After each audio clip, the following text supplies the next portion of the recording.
Hey, how's it going, everybody? Mike here, and I've got some massive new details when it comes to First Descendant regarding pretty much all the playable characters, their abilities, equipment, and more to go into in this video. Before I go into that, though, if you don't know already, please make sure you preload the game, because at the time this video is going up, which should be on a Monday, the day before it officially releases to be fully playable for everyone, the game is over for preload on PC and consoles. You might as well. It's free to play. Check it out. Give it a fair shot. And if you're watching this video after the game's already released, install this bad boy and give it a fair try and see if you like it, you know? Why not? The other thing, too, that I'm concerned about is the message we're going to be like, oh, we're sorry, error happened, you know, servers got overloaded, we weren't ready for this, and things like that. So that is a big concern of mine when it comes to games in general that are online focused, multiplayer focused, live service. So I hope that Nexon can handle it. I hope they got enough servers and server capacity to be able to handle the launch of this game, because I am half expecting not being able to play this game right away, because it's free to play and it's crossplay. It's coming on PS4, PS5, Xbox One, Xbox Series X and S, as well as PC via Steam. So it's going to be a ton of people playing this, most likely at launch. And yeah, we'll wait and see if the servers can handle it. I hope they can. But now let's get into the characters here. When it comes to each of the characters, there's 14 base characters. Then there's like ultimate characters as well too. We're going to start things off with Lepic, going into what his skills are, active skills are, his passive skills. So Lepic is a DPS role character. He has a passive skill of close call. There's a chance of surviving fatal damage during a battle. Active skills, we got tech, throws a grenade forward at the enemy. Extra burns when overclock is active. And then you got overclock with singular. Increases all skill attack and adds a burn effect to grenade and overkill for a set duration. You got traction grenade. Throws the traction grenade forward to pull enemies within range. Very cool. Then overkill fires a powerful shell at enemy. The shell is maintained at landing point for a set period of time, inflicting constant damage. So then you have the exclusive equipment here and ability. The Arc Drive Tactical Prosthetic Arm is a device created to compensate for the Descendants' loss of limb and is linked to their scythe. I'm not saying that right, I'm sure, but sorry about that.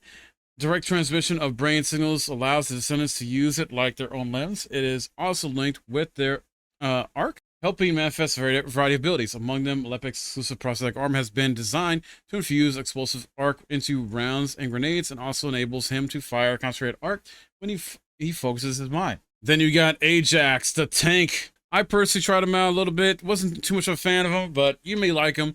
He has a passive skill, Event Horizon, acquires void energy after using skills. When the void energy reaches its maximum amount, it enhances skills and grants additional effects. Active skills here starts with Orbit Barrier. Creates a shield in front of Ajax. Durability increases proportionally to Ajax HP and defense. You got Void Walk, leaps into the air and lands on the ground to strike nearby enemies, stunning them. And then you got Expulsion, strikes nearby enemies, knocking them back. And then Dimension creates a dome-shaped shield. Durability increases proportionally to Ajax's HP and defense. When it comes to equipment, the Raleigh MK.5 Void Energy Battlesuit, named after Raleigh, the first ever Descendant, is a military suit developed to explore the void. A decade later, these suits may be outdated, but as the only remaining suit of its series, it's perfect equipment for the Descendant known as Ajax, despite it being defective. Although the suit was damaged, it had absorbed enough void energy for Ajax to allow him to manipulate the void energy adeptly by incorporating it into his own spatial theories and arc. It may have been a cause Ajax mishap in the void, but now it is an impregnable shield that provides powerful barriers and channels to kinetic energy. Then you have Viessa. Passive skill is Ice Spear. This is another character I'm very much interested in playing as. So creates Ice Spear floating around her body when inflicting enemies with the Ice Shackle effect, proportional to the effect stage. The Ice Spear will automatically fly towards nearby enemies and deal damage to the target and its surroundings. You got active skill here, Frost Shards, fires exploding ice beam, inflicting damage and ice shackle around area it hits. You got Frost Road, increases running speed and shield, and creates ice sheets on the ground where Viessa stands. When enemies come into contact with these ice sheets, they're inflicted with ice shackle. Yeah, Cold Snap releases an arc of cold air in front, inflicting damage and ice shackle. Lastly here, it is Blizzard. Creates a snowstorm that explodes over time, inflicting damage and ice shackle on enemies caught within. Comes with exclusive equipment ability here. Arc refrigerate releases. Drone is a battle subsystem modified specifically for Viessa. Uses thermal sensors to automatically track down and attack the Vulgus who become colder than their surroundings, i.e. enemies that have been attacked by Viessa. The drone is linked to Viessa's arc. When Viessa uses her abilities, the drone is summoned automatically. Various drone technologies have been researched to enhance Viessa's battle capabilities. The very first fruit of such efforts was the arc refrigerant release drone. Since then, it became possible to link the arc of other descendants to dedicated drones and turrets. And Viessa would sometimes joke that she was what started the arch drone technology. Next up, you got Jaber. Passive skill is turret sync. Attack increases when assault turret and medical turret are both summoned. Then active skill here, assault turret. Summons assault turret to attack enemy. If enhanced, it launches attacks into nearby area. And then you got medical turret. Summons medical turret to heal allies and distract enemies. And if enhanced, it restores mana. You got multi-purpose gun. Changes the gun into a multi-purpose gun. If hit by a multi-purpose gun, turret enters an enhanced state. And last one here, reactivate. Recalls all summoned turrets and inflicts powerful damage to nearby enemies. After using total recall, you entered overall state where turrets are summoned in their enhanced state. So very awesome, very mix of healing and attack. So utility dealer basically. When it comes to exclusive equipment ability here, developed to fully utilize Jaber's ability to send and receive electronic signals using his arch. The system is a formidable electronic warfare device designed to collect all electronic signals within the range of Jaber's arch and relay them directly to his brainwaves, allowing his response time to be less than 0 milliseconds. In particular, due to their unique versatility and responsiveness, the dedicated turrets utilized in this system are used in various battle missions. Use of multi-purpose guns that amplify arc signals gives him an advantage even against large groups of Vulgus. Then we have Sharon, the close range dealer. So assassin type character here. Passive skill assassinator. Damage increases when attacking enemy that is not attacking Sharon. Killing enemies with a skill and ambush state resets cooldown for active camouflage. Then active skill here, cut off beam, attacks enemy with electronic blade to deal damage and inflict them with electrocute effect. Next is active camouflage. Hides from enemies when attacking or using skills. Active camouflage state ends immediately, regardless of time remaining. When active camouflage state ends, Sharon enters ambush mode, increasing damage on the next attack. The third active skill here, impact rounds, launches built-in explosives forward from the arm to stun enemies. And last one here, flash short sword. Targets enemies within aiming range and throws multiple knives to attack them. Knives explode to inflict enemies with damage and electrocute effect. It goes to exclusive equipment and ability here. From planning stage, this experimental full-body prosthetic technology was controversial. The arc drive was originally designed to replace lost body parts, so the idea of attaching it to the entire body raised ethical concerns about prolonging the suffering of the wounded who were effectively dead to utilize them as weapons of war. But for Sharon, this was a minor concern. Rather, she was constantly demanding physicality, taxing heavy weapons, new technologies, and firmware upgrades, controlling her body prosthetic with only her arc and sheer willpower. Then you have Glay, utility dealer, passive skill, Thirst. Creates life spears upon killing enemies, receives HP and stores power of life when absorbing life spears. So basically think of like sort of like a life steal type of build or vampiric type of build or character. That's her. I'm going to very much enjoy playing as her. And active skill here, Frenzied. Consumes HP to enter Berserk mode. In Berserk mode, long distance weapons attack and penetration increases. And you got Life Siphon. Deals damage to nearby enemies and restores HP. In Berserk mode, damage increases. In normal mode, damage inflicted by enemies decreases for a certain period of time. You got Increased Sensory. Her Increased Sensory adds an infinite ammo effect for a certain amount of time during Frenzy. And when in a non-frenzied state, increases movement speed and HP recovery, during which life spear generation is increased. Last active skill here, Massacre. Change current firearm to Massacre, adds additional skill damage during frenzied state, and inflicts stun effect on hit enemies. When it comes to exclusive equipment and ability here, creating a weapon that suits Galay, the only being who can use arc, as well as switch between the genetic structures of humans and magistrates, was a serious challenge. The main issue was deciding the basis for the output point, and while both Anais and Desendant suggested creating a weapon based on when she's in human form, Glay was adamantly against it. She wanted a weapon that would allow her to slaughter enemies, even if it meant it ate away at her own life. After much wrangling, the output point was set based on when Glay was in a frenzy. When she finally received the weapon, Glay wordlessly stared at it for a long time before slipping into her holster and leaving. Next up, we got Blair, a dot dealer, DOT, damage over time dealer. So I'm going to be very interested in probably playing as him as well. Passive skill here, Pitmaster. Critical hit damage increases when attacking enemies in burn state. Critical hit chance increases depending on the number of stoves in the battlefield. First active skill here, Blaze Up. Spurts flame to deal damage to nearby enemies and creates stove. Stove inflicts constant damage and burn effect to nearby enemies. You got Extinguish. Retrieve stoves in battlefield to restore mana. Retrieving stoves increases defense for a short period of time. Then you got Burn Taste. Spurts flames forward. Enemies near the flames arrival point are inflicted with constant damage and burn effect. And in Deadly Cuisine, throws a large fireball forward. Large fireball splits into small fireballs, causing extra explosion. Explosion damage inflicts burn effect and creates stove on the ground. Stove deals constant damage to nearby enemies and inflicts them with burn effect. Becomes exclusive equipment ability here. You got the Arch ability, Awaken when he was attacked by Colossus Fire. This ability releases ionized high temperature arc gas through the veins of his fingers. This gas is ignited through a specially made gloves that assists with the ignition when unleashing a fire attack on enemy. Attack form can be adjusted according to the concentration of the ionized arc gas. And because it is different from normal plasma, it is also effective against heat-proofed Vulgus. Then a lot of people's favorites here, Bunny, who is nuker, apparently in terms of role. So passive skill charges Rabbit Foot, charges electricity when moving, inflicts damage to nearby enemies when landing after a double jump. Real Bomb, first active skill here, summons Electro Orb to attack nearby enemies and inflict them with electrocute effect. You got Light Speeding, sprint speed increases significantly and acquires more electricity. Lightning Emission, moving around deals damage to nearby enemies and inflicts them with electrocute effect. You got Maximum Power, shoots out electricity forward to inflict damage. Damage increases proportion to skill duration. Exclusive equipment and ability here being something known as a Biocell. This special suit is a biopower conversion device. It serves as an electric storage device that helps Bunny convert the store electromagnetic force generated by her movements into actual electricity. Thanks to the Biocell, Bunny can store electricity generated within her body and attack enemies by releasing electromagnetic force during combat when necessary.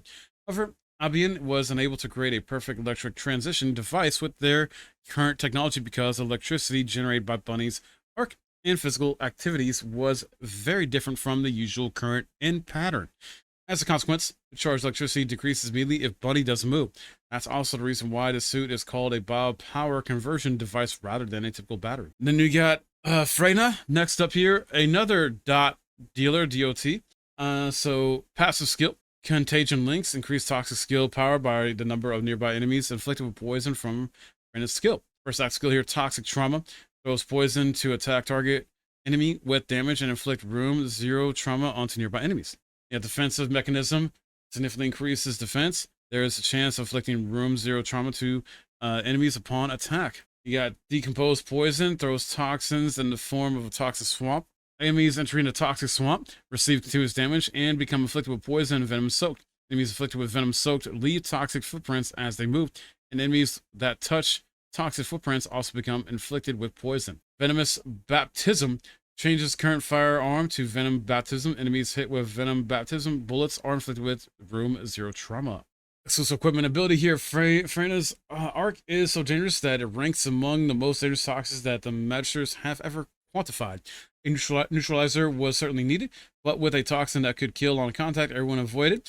But just then, a newly recruited bioengineer volunteered, and before long, he succeeded in developing a substance that neutralized the toxicity of Freyna's arc. Until then, Freyna was unaware that someone had risked their life to develop the neutralizer.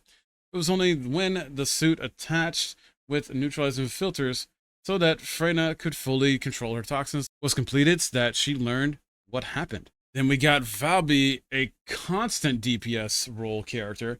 Passive skill here is Water Intake. When using skills while standing on water, she consumes less mana. Bubble Bullet, first active skill here, bounces a bubble bullet forward to create a small puddle where the bubble bullet impacts and where she stands. Enemies in a small puddle take continuous damage and are inflicted with laundry. Plop Plop. creates a large puddle where she is standing, then dives in. Valby then pops out at a selected location in a large puddle. Enemies in the large puddle take continuous damage and are inflicted with laundry. Laundry itself, Valby becomes liquefied. While liquefied, she cannot take her feet off the ground or use skills, but she can move through enemies and her movement speed and defense increase. Moving while liquefied, she creates a path of water that deals continuous damage to enemies and inflicts laundry. Laundry bomb changes the equipped weapon to laundry bomb launcher. When the launcher is fired, the laundry bomb is created, pulling in enemies inflicted with laundry and dealing continuous damage. When it comes to her equipment, exclusive to her ability, with her arc abilities, Valby can turn into water anytime and anywhere. As such, her unique drawbacks are also like water. Over time, moisture evaporates, and she's able to maintain her shape. Valby's exclusive suit is an environmental shielding suit that was designed to compensate for this. Not only does it assist with an arc hydrogen bonding, so she can take on human form, but it also features shape memory technology that enables Valby to assemble and disassemble with arc, providing her with various tactical capabilities. We got Kyle, who is a bruiser. Passive skill, experienced tactician. Kyle acquires magnetic force through skills. When his shield is completely depleted, he recovers shield and magnetic force over a certain period of time. First active skill here, repulsion dash. Dash towards enemies, dealing damage and recovering magnetic force. You got magnetic bulwark. Creates a frontal barrier to protect against enemy attacks. Recovers magnetic force depending on the type of projectile blocked. Next up, magnetism spurt. When damaged, magnetic force is reduced instead of HP or shields. After a certain period of time, magnetic force detonates to deal damage around him. And then you got superconductivity thrusters. Allows him to fly. When landing, deals damage in an area around his landing zone. Between all accumulated magnetic force, the damage dealt is proportional to the amount of magnetic force consumed. Flying suit with superconductivity thrusters here. Kyle's suit was designed to let him use his arc ability. Magnetic force freely. The suit allowed Kyle to protect and save his allies anywhere, anytime, with functions that allowed him to move high speed for moments of danger. Completing the suit, however, was fraught with conflict between Kyle's demands over the performance of the suit and the Master's contesting this, saying his body would not be able to withstand such power and arc depletion. At one point, there were loud scuffling noises inside the Master's laboratory, followed by Kyle's walking out. Infuriated, eventually decided to build the suit himself. Kyle received the materials from the Masters before long, and the completed suit was more than just a mere demonstration. It was exactly the way he wanted. And then you got Isimo. Sorry if I mispronounced that. Burst DPS type of character, though. Passive skill, advantageous habit. Drops a bomb on the ground when the shield is completely depleted. And you got active skill here, time bomb. Launches a sticky bomb forward. The sticky bomb attaches to an enemy or terrain feature on contact. Got blast. Instantly detonates attached bombs. Bomb damage increases with the number of attached bombs.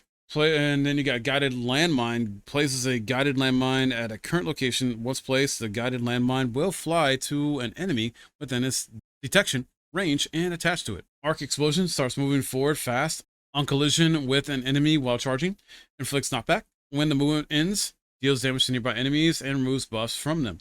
After the skill ends, Ismos enters madness state. Exclusive equipment ability here. In addition to basic protection that provides, the suit has the ability to collect chemical particles that Ismo discharges through various routes and store them in an explosion ready state with enormous capacity cost. It can theoretically wipe out an area the size of Kingston in a single blast. The reason Ismo can make a name for himself without being caught in the explosions he creates is that the arc particles captured in his suit neutralize all hazardous materials involved in the explosion.